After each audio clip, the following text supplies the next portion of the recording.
Hello বন্ধুরা, তো আজকে আমরা একটা নতুন ব্লগে তোমাদের সামনে চলে আসলাম। দেখো এখানে নিয়েছি কুচি চিংড়ি, আর চিংড়িগুলো কিন্তু খুব সুন্দর ছিল। তো তাও পরিষ্কার করে ধুয়ে নিয়েছি।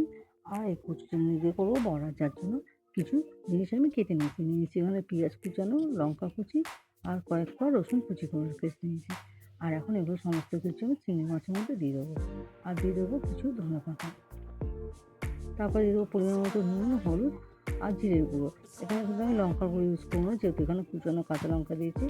তারপর দিয়ে দেবো পরিমাণ মতো বেসন দিয়ে ভালো করে এটাকে মেখে নেব। তো এই কুচি চিংড়ি বড়া কে কে খেতে ভালোবাসো জানাবে কিন্তু। গরম গরম কুচি চিংড়ি বড়া কিন্তু খুবই ভালো লাগে খেতে।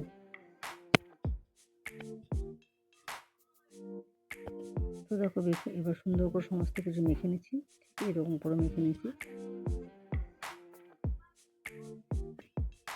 তারপর বসিয়ে দেবো কড়াই, আর কড়াইটা গরম হলে দিয়ে দেবো তেল। তেলটা গরম হয়ে গেছে, এখন গ্যাসের আঁচটা কমিয়ে আস্তে আস্তে একটা করে কিন্তু বড় শেপে ছোটো ছোটো করে দিয়ে দেবো। আর গ্যাসের আঁচটা কিন্তু মিডিয়ামে রেখে বড়াটা ভাজতে হবে।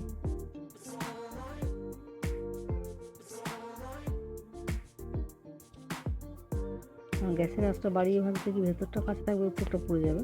যার জন্য মিডিয়ামে করলে কি বড়াটা ভেতরটাও সুন্দর ভাজা হবে, ওপরটাও সুন্দর ভাজা হবে। তো দেখো আমার বড়াগুলো ভাজা হয়ে গেছে, এখন তুলে নেবো আর বাকিগুলো একে একে ছেড়ে দেবো। আর একই রকমভাবে সুন্দর করে ভেজে নেবো বড়াগুলো।